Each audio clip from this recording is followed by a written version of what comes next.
والسلام على سید الانبیاء والمرسلین اما بعد فاعوذ باللہ من الشیطان الرجیم بسم اللہ الرحمن الرحیم۔ الحمدللہ الہادی پروگرام میں مہر کے بارے میں گفتگو فی الحال چل رہی ہے، اور دو آیتیں میں نے آپ کی خدمت میں پچھلے پروگرام میں عرض کی اور ایک اس پروگرام میں عرض کی، اور ان دونوں کے اندر اللہ تبارک و تعالیٰ نے سورہ بقرہ کی 236 اور 237 نمبر آیات ہیں، اس میں اللہ تعالیٰ نے ایک صورتحال کو ذکر کر کے مہر کا حکم ذکر کے فرمایا ہے۔ صورتحال یہ ہے کہ کسی کا نکاح ہوا اور اس نے پہلے مہر مقرر نہیں کیا، اور اس سے پہلے کہ ان میں خلوت صحیحہ ہوتی، کوئی جسمانی تعلق قائم ہوتا، شوہر نے طلاق دے دی، ایک صورت یہ ہے۔ دوسرا یہ ہے کہ مہر مقرر ہوا تھا لیکن خلوت صحیحہ یا تعلق قائم کرنے سے پہلے شوہر نے طلاق دے دی۔ تو دونوں صورتوں میں ایک چیز یکساں ہے کہ رخصتی سے پہلے، خلوت صحیحہ سے پہلے طلاق دے دی گئی، لیکن ایک چیز مختلف ہے۔ پہلے والے مسئلے میں تھا کہ مہر مقرر نہیں ہوا تھا، اس میں مہر مقرر ہوا ہے، تو حکم شرع یہ ہوگا کہ جہاں مقرر نہیں تھا اور رخصتی سے قبل، خلوت صحیحہ سے قبل طلاق دے دی، اس میں عورت کے لیے متعہ ہوتا ہے، یعنی ایک جوڑا اس کو دیا جاتا ہے، صرف ایک جوڑا، باقی مہر وغیرہ بالکل بھی نہیں ہوگا۔ اور اگر پہلے مہر مقرر ہوا تھا اور پھر خلوت صحیحہ سے قبل، رخصتی سے قبل طلاق دے دی گئی ہے، اس صورت میں نصف مہر ہوگا۔ لیکن اللہ تبارک و تعالیٰ نے دونوں کے لیے ایک اور آپشن بھی رکھ دیا، گویا کہ بیویوں کے لیے رکھ دیا کہ اگر وہ چاہیں تو کل کا کل معاف کر دیں، یہ ان کو اختیار ہے۔ یہ نہیں ہے کہ نصف مہر دینا ہی پڑے گا شوہر کو اور عورت کو قبول ہی کرنا پڑے گا، ایسا نہیں ہے، عورت چاہے تو منع کر دے کہ میں نہیں لیتی ہوں۔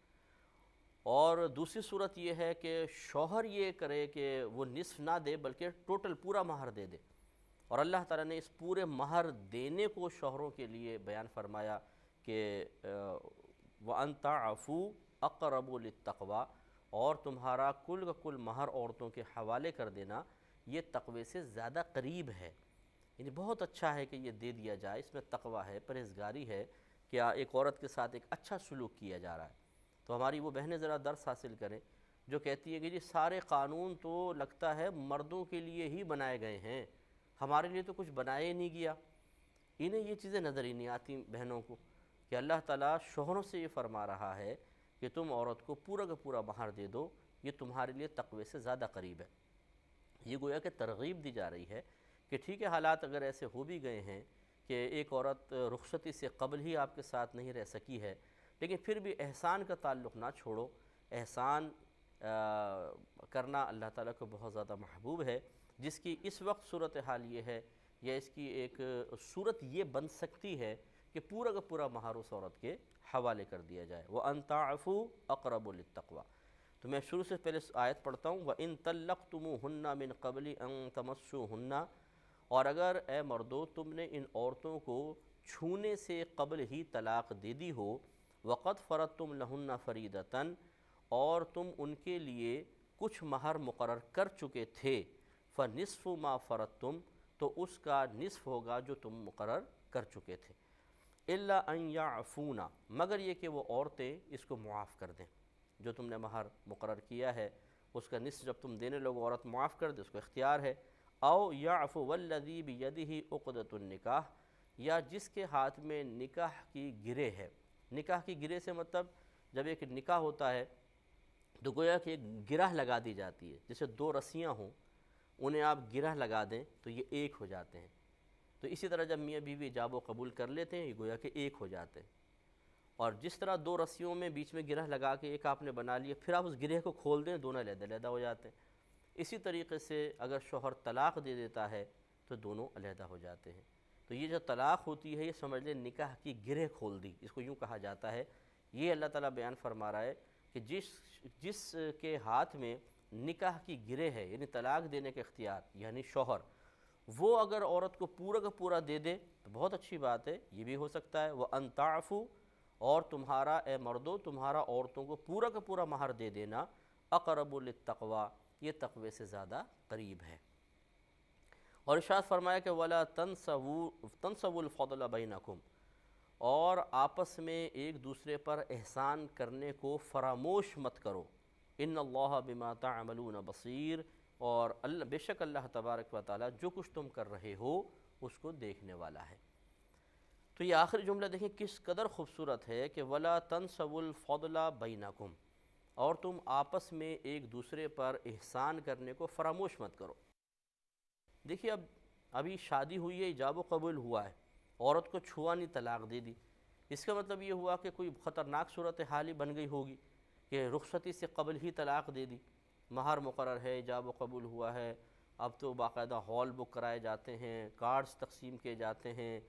کھانے وغیرہ بنائے جاتے ہیں، اب جی کارڈ بھی تقسیم ہوئے، کھانے کھلائے ہیں، مہر مقرر ہو گیا، سب کچھ ہو گیا، لیکن رخصتی سے پہلے طلاق دے دی، تو یقیناً کوئی بہت بڑی وجہ ہوگی جس کی بنا پر طلاق دی ہے۔ لیکن اس کے باوجود اللہ تعالیٰ ارشاد فرما رہا ہے کہ آپس میں کتنے ہی مسائل پیدا ہو جائیں، کتنے ہی جھگڑے ہو جائیں، کتنی ہی نفرتیں پیدا ہو جائیں، حتیٰ کہ وہ نفرت اتنی بڑھ جائے کہ طلاق کی نوبت آ جائے، پھر بھی ارشاد فرمایا کہ وَلَا تَنْسَبُوا الْفَضْلَ بَيْنَكُمْ، تم اپنے درمیان ایک دوسرے پر احسان کرنے کو فراموش نہ کرو۔ احسان کرو، مردوں کو فرمایا دے دو، پورا کا پورا مہر ان کو دے دو۔ اب جس عورت کو طلاق رخصتی سے قبل دی ہے، چھونے سے قبل دی ہے، یقیناً اس کو طلاق کسی صحیح وجہ سے ہوگی، یا عورت کا قصور نہیں ہے، مرد کا قصور ہوگا، لیکن بہرحال دل میں ایک نفرت تو ہوگی نا، ایک کراہت تو ہوگی، ایک دشمنی تو ہوگی، ناپسندیدگی تو ہوگی۔ اس کے باوجود اللہ تعالیٰ بیان فرما رہا ہے کہ سب چیزوں کو نظر انداز کر کے ایک دوسرے پر احسان کو فراموش نہ کرو۔ تو اب خود سوچئے کہ جب یہ صورتحال ہے کہ ایک دوسرے کی شکل سے نفرت ہے، ساتھ رہنا نہیں چاہتے، رخصتی سے پہلے طلاق ہو گئی، تب بھی اللہ تعالیٰ ایک دوسرے پر احسان کرنے کا حکم ارشاد فرما رہا ہے، تو اس صورت میں تو بدرجہ اولیٰ یہ حکم ہوگا کہ جب پیار ہے، محبت ہے، ایک جگہ رہ رہے، یعنی رخصتی ہو گئی ہے، ساتھ رہ رہے ہیں میاں بیوی کی حیثیت سے، تو پھر یہ آیت تو وہاں پر بھی ہوگی نا کہ ایک دوسرے پر احسان کرنے کو فراموش نہ کرو۔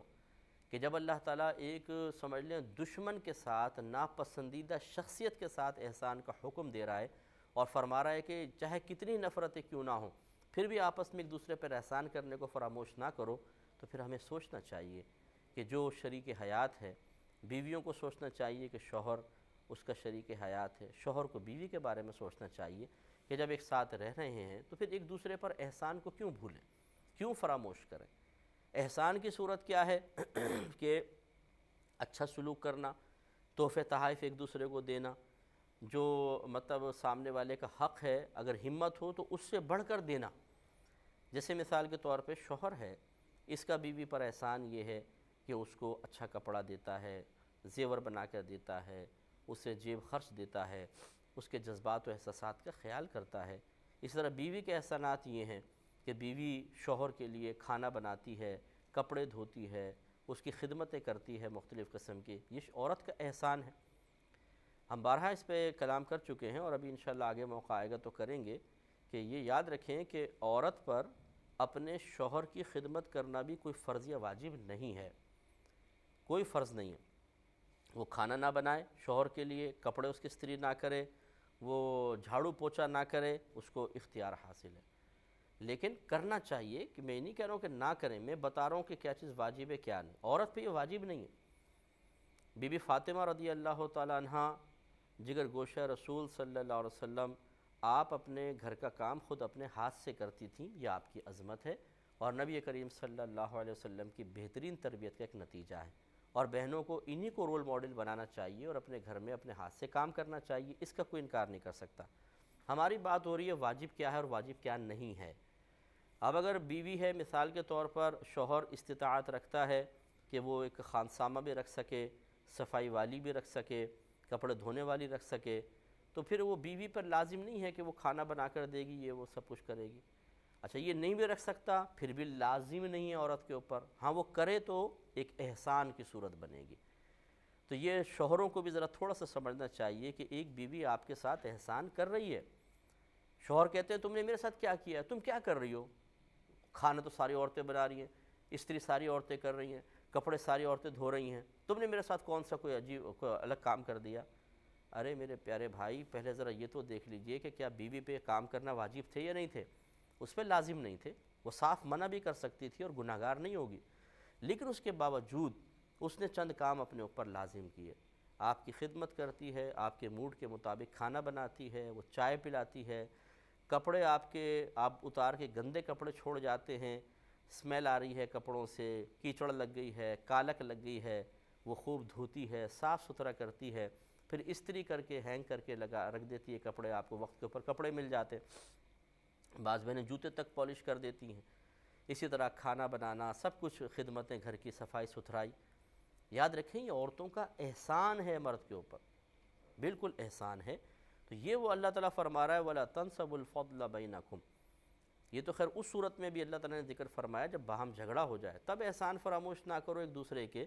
اور ایک دوسرے پر احسان کرنے کو فراموش نہ کرو، بھول نہ جاؤ۔ تو پھر جب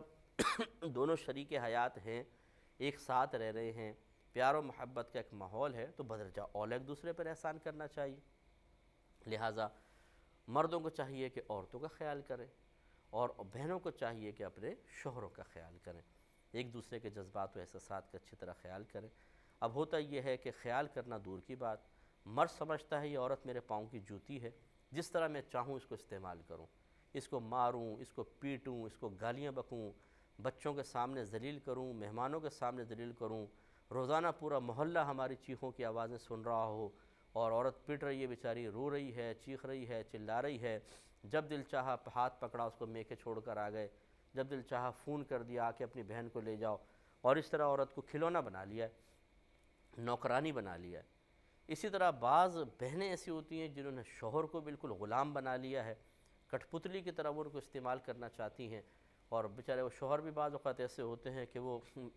جی حضور جی حضور، بیوی نے کہا کھڑے ہو جاؤ تو کھڑے ہو گئے، بیٹھ جاؤ بیٹھ جاؤ، اور وہ اس بیچارے کو ٹارچر کرتی رہتی ہیں۔ اور کہیں ایسا ہوتا ہے کہ کچھ زیادتی شوہر کی ہوتی ہے، کچھ زیادتی عورت کی ہوتی ہے، ایک دوسرے کو پھر نظر انداز کرنا ہی چاہیے۔ لیکن یہ جو ایک صورتحال ہے کہ عورت بیچاری احسان پہ احسان کرتی جا رہی ہے، اور یہ صاحب اکڑے بیٹھے ہوئے ہیں پتہ نہیں کس زوم میں،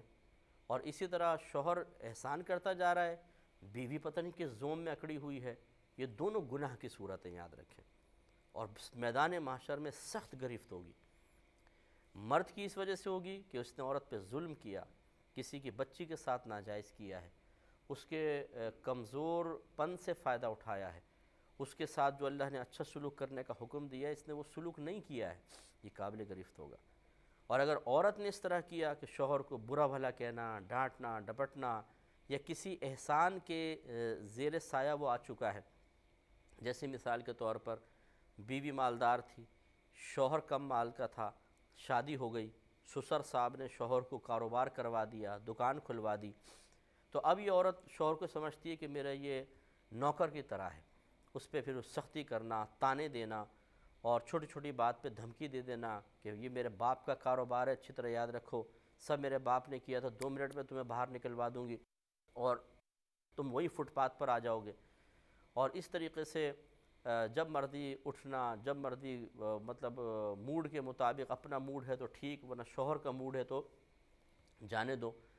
اور وہ بیچارہ ڈرا سہما ہے، یہ سب حرام اور گناہ کبیرہ ہے ایک عورت کے لیے، اچھے طرح یاد رکھیں۔